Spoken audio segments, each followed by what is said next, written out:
Students, welcome to परकुश पाठशाला जो बनी है आपकी एग्ज़ाम प्रिपरेशन में हेल्प करने के लिए। लास्ट वीडियो में हमने एक्सरसाइज 12.1 का क्वेश्चन नंबर 1 एंड 2 कंप्लीट किया था। आज हम चलेंगे उससे आगे और क्वेश्चन नंबर 3 को सॉल्व करेंगे। क्वेश्चन नंबर 3 जो हमें दिया गया है वो दिया गया है find the value of. It means हमें जो पार्ट्स दिए हुए हैं क्वेश्चन में उनकी हमें वैल्यूज फाइंड करनी है। ठीक है, तो बहुत ही आसान क्वेश्चन है। चलते हैं हमारे फर्स्ट पार्ट की तरफ। फर्स्ट पार्ट में हमें क्वेश्चन दिया गया है 3 power 0 plus 4 power minus 1 multiplied by 2 power 2। It means कि हमें इन सबको सॉल्व करते हुए इनकी वैल्यू फाइंड करनी है कि इनकी वैल्यू जो है वो कितनी आती है। तो चलिए स्टार्ट करते हैं सॉल्यूशन को। सबसे पहले हम ब्रैकेट को सॉल्व करेंगे। हमें पता है कि किसी भी वेरिएबल की या किसी भी नंबर की अगर पावर, अगर उसका एक्सपोनेंट 0 दिया गया है तो उसकी जो वैल्यू होती है वो फॉरएवर 1 होती है। इसमें कहीं किसी भी कंडीशन में कोई चेंज नहीं आता है। ठीक है, तो उसके बाद देखिए इसके अकॉर्डिंग अगर हम देखें तो 3 raised to power 0 is equals to 1 हो जाएगा। दैट मीन्स ये जो वैल्यू है हमारे पास ये कितनी आ गई, 1 आ गई। ठीक है, अब हमारे पास प्लस का साइन है हमने उसको यूज किया। 4 की जो एक्सपोनेंट हमें दी गई है वो -1 दी गई है। -1 को +1 में कैसे कन्वर्ट करते हैं ये आपको पता है। ये हमारा हो जाएगा 4 is raised to power minus, जब इसको आप नीचे ले आएंगे तो ये प्लस का पावर बन जाएगा, multiplied by 2 is raise to power 2। That means इसको हम इस तरह से लिख सकते हैं। अब जब हम इसको सॉल्व करेंगे by LCM method then we will get 4 plus 1 and here we get 4। जब आप इसको सॉल्व करेंगे तो ये हमारे पास आएगा 5/4 एंड मल्टीप्लाइड बाय 4। यहाँ पे आप देख सकते हैं कि 4 जो है वो 4 से डिवाइड हो जाएगा और आंसर हमें मिलेगा 1। तो ये जो 1 है जब हम इसको मल्टीप्लाई करेंगे 5 के साथ तो ये हमारा फाइनल आंसर आ जाएगा।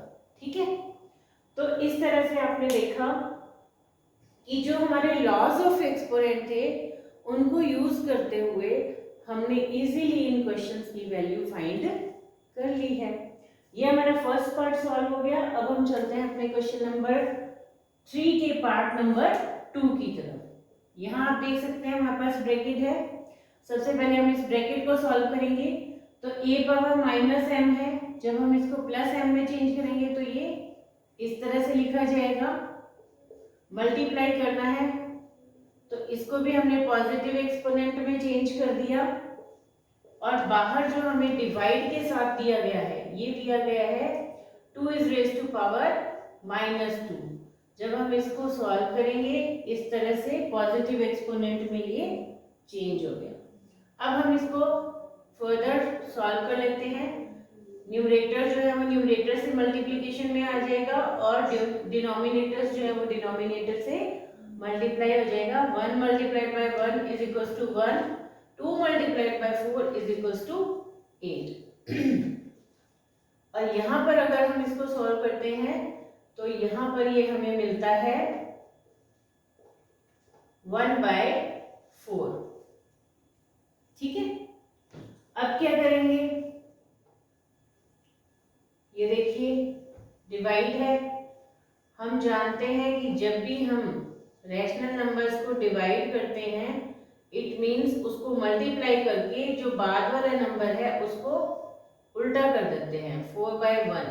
तो ये डिवाइड हो जाएगा 1 and 2। That means we get 1/2। Here it is the answer. तो आप देख सकते हैं कि हमने ये क्वेश्चन नंबर जो 3 था उसका फर्स्ट और सेकंड पार्ट जो है वो लॉज ऑफ एक्सपोनेंट की हेल्प से हमने इनको सॉल्व कर लिया है। अब हम चलेंगे अपने नेक्स्ट पार्ट की तरफ। तो अब हम चलते हैं अपने क्वेश्चन नंबर 3 के पार्ट नंबर 3 की तरफ। पार्ट नंबर 3 में हमें इसने वैल्यूज निकालने के लिए दिया है 1/2 is raise to power -2 plus 1/3 raise to -2 and plus 1/4 raise to power -2। तो अब हम कैसे सॉल्व करेंगे इसको?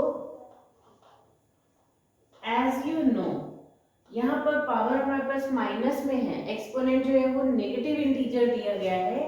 तो जब हम इसे पॉजिटिव में चेंज करेंगे तो ये सारे जो पार्ट्स हैं ये क्या हो जाएंगे, जो न्यूमरेटर है वो डिनोमिनेटर में चेंज हो जाएंगे। और डिनोमिनेटर अगर आप इसको लिखना चाहें इस तरह से लिख सकते हैं 2/1 is raise to power 2 plus 3/1 is raise to power 2 plus 4/1 is raise to power 2। अब यहाँ पर आप देख सकते हैं कि जैसे ही हमने एक्सपोनेंट को नेगेटिव से पॉजिटिव में चेंज किया तो उससे क्या हुआ, इनकी जो न्यूमरेटर और डिनोमिनेटर्स थे उनको हमने एक्सचेंज कर दिया। जो न्यूमरेटर था उसको डिनोमिनेटर बना दिया और जो डिनोमिनेटर था उसको हमने न्यूमरेटर बना दिया। तो अब नेक्स्ट स्टेप आप देख सकते हैं क्या रहेगा हमारा, ये 2 इज रेज टू पावर 2 हो गया, 3 इज रेज टू पावर 2 हो गया and here it is 4 raise to power 2। जब हम इन्हें सॉल्व करेंगे तो ये 2 multiplied by 2 plus 3 multiplied by 3 and plus 4 multiplied by 4। Here we get 4 plus 9 plus 16। जब इन सबको हम ऐड करेंगे तो ये हमारे पास आ जाएगा 29 and this is the value of this expression। Okay, जो हमें क्वेश्चन में एक्सप्रेशन दिया गया है उसकी वैल्यू हमारे पास कितनी आ गई, 29। अब हम चलते हैं पार्ट नंबर 4 की तरफ।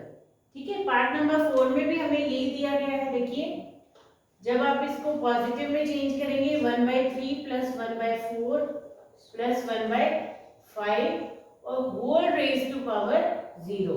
और ये हमें पता है कि पावर किसी की भी अगर 0 है तो उसकी फाइनल वैल्यू जो आएगी वो हमें मिलेगी 1। तो इस तरह से ये हमारा क्वेश्चन जो है वो ओनली 2 स्टेप्स में ही सॉल्व हो गया। क्यों हो गया? क्योंकि हमें पता है किसी भी वेरिएबल या किसी भी नंबर का अगर एक्सपोनेंट 0 है तो उसकी वैल्यू जो होती है वो हमेशा 1 होती है। तो अंदर क्या वैल्यूज है, कितनी वैल्यूज है, उससे कोई फर्क नहीं पड़ेगा। जब हमारे पास एक्सपोनेंट 0 आ गया दैट मीन्स इस पूरे की वैल्यू जो है वो हमेशा 1 आएगी। अब चलते हैं हम अपने नेक्स्ट पार्ट की तरफ। अब हमारे क्वेश्चन नंबर 3 का लास्ट पार्ट आ गया है हमारे पास, पार्ट नंबर 5, जिसमें हमें वैल्यू किसकी फाइंड करनी है, -2/3 is raise to power -2 and whole raise to power 2।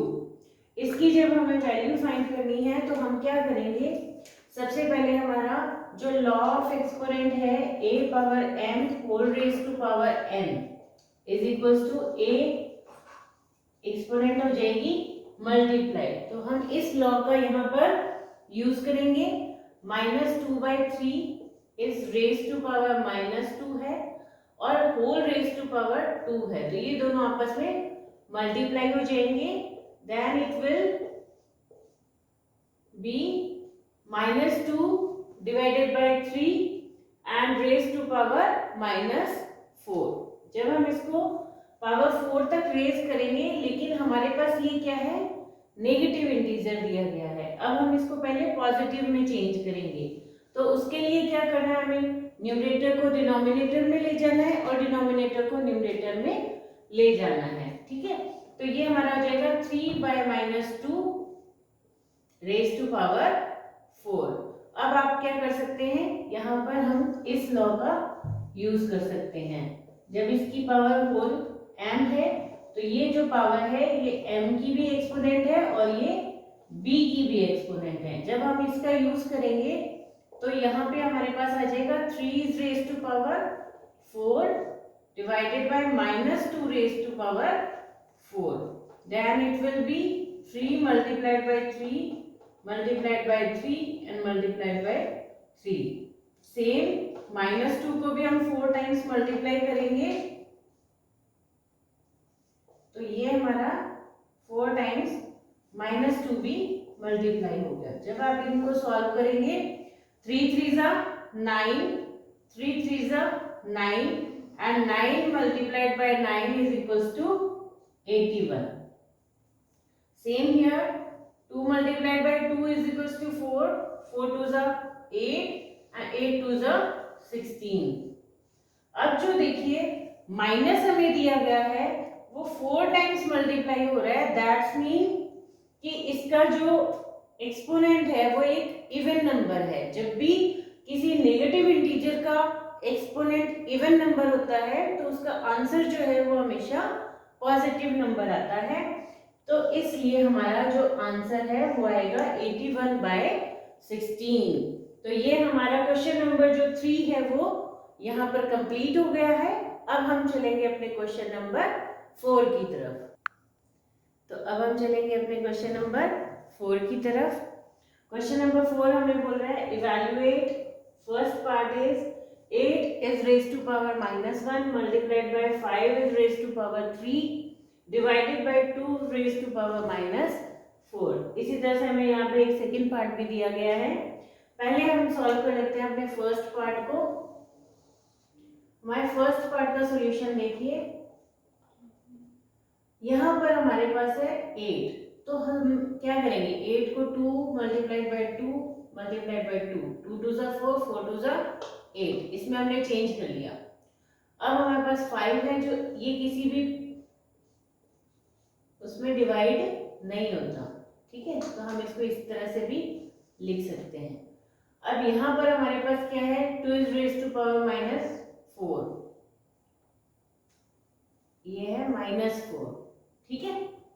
अब देखो बेटा क्या हुआ, यहाँ पे हमने इसको जो डिवाइड किया 8 के 3 पार्ट्स बनाए, इससे क्या हुआ 2 की पावर हम इसको लिख सकते हैं 3, 2 is raised to power 3 और इसके बाहर कितनी पावर है हमारे पास -1।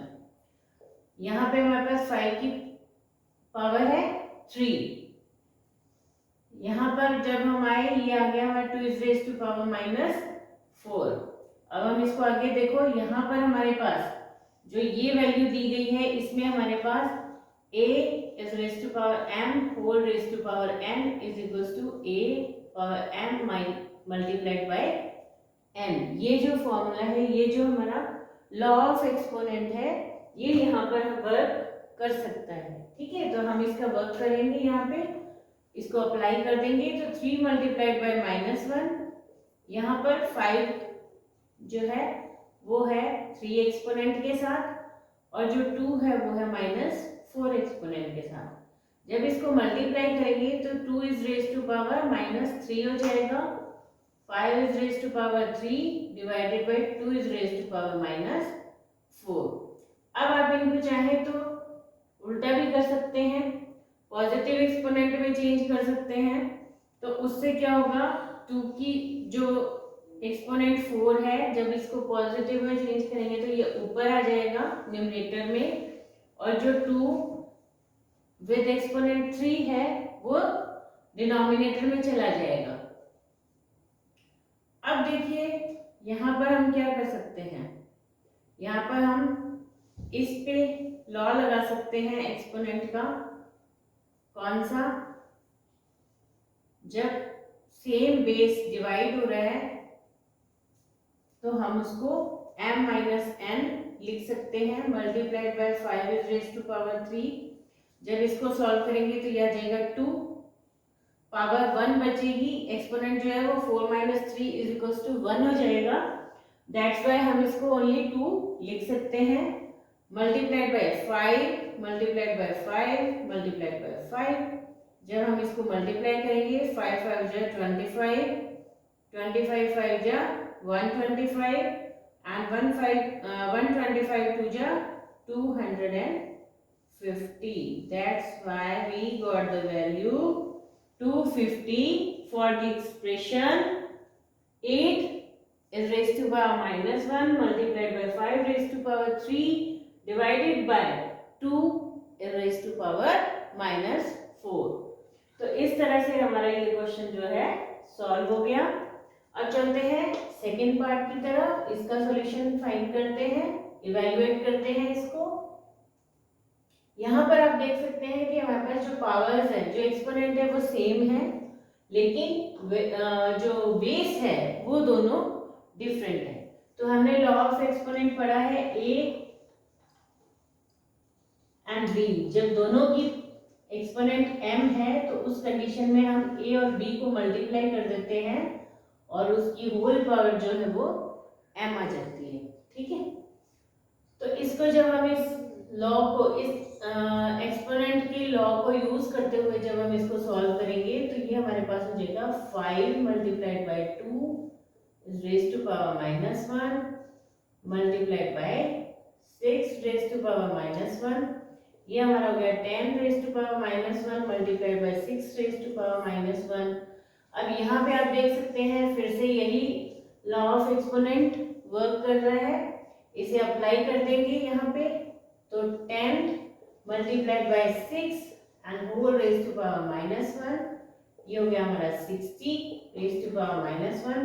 और जब हम इसको पॉजिटिव वैल्यू में एक्सपेंड करेंगे तो ये आ जाएगा हमारा 1/60। तो ये हमारा आंसर जो है वो फाइंड आउट हो गया। तो इस तरह से आप देख पा रहे हैं क्वेश्चन नंबर 4 भी हमारा जो है वो कंप्लीट हो चुका है। फिर से एक बार देख लेते हैं। यहाँ पर हमने law of exponent a is raise to power m whole raise to power n का यूज किया, और इस क्वेश्चन में हमने a is raise to power m multiplied by b raise to power m is equals to ab whole power m जो है उस formula का हमने, उस लॉ ऑफ एक्सपोनेंट का यूज किया, और हमारा ये क्वेश्चन जो है बिल्कुल इजीली सॉल्व हो चुका है। अब हम चलेंगे अपने क्वेश्चन नंबर 5 की तरफ। तो डियर स्टूडेंट्स, अभी तक हमने क्वेश्चन नंबर 4 तक अपने एक्सरसाइज 12.1 के क्वेश्चन सॉल्व कर लिए थे। अब हम क्वेश्चन नंबर 5 पे आ रहे हैं। क्वेश्चन नंबर 5 में हमें दिया गया है find the value of m।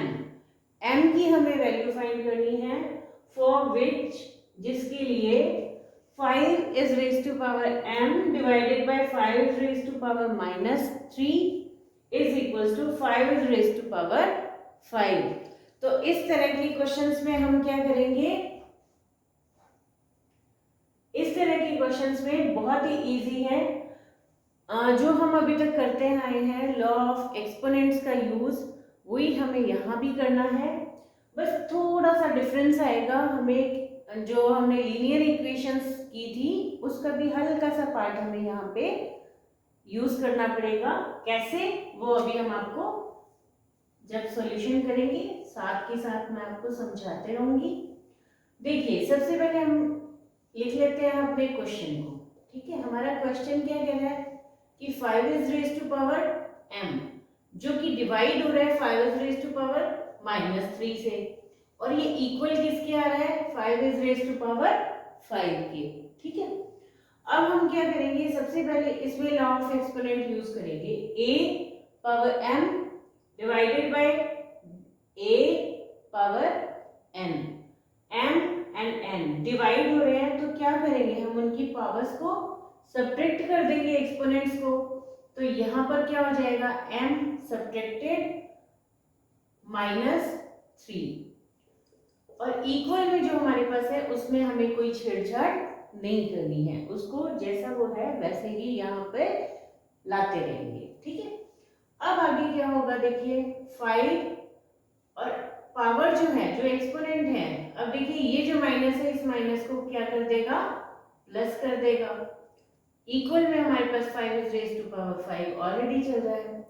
अब यहाँ पर जो है वो आप ये देख सकते हैं कि बेस जो है वो दोनों साइड्स में, लेफ्ट हैंड साइड और राइट हैंड साइड में इक्वल है। जब बेस इक्वल है तो उनकी एक्सपोनेंट्स भी आपस में इक्वल होंगी। ठीक है, तो इस तरह से क्या हुआ, हमारा जो बेस इक्वल है, that's why we can say कि इनकी एक्सपोनेंट्स जो है वो भी एक दूसरे के इक्वल होंगी।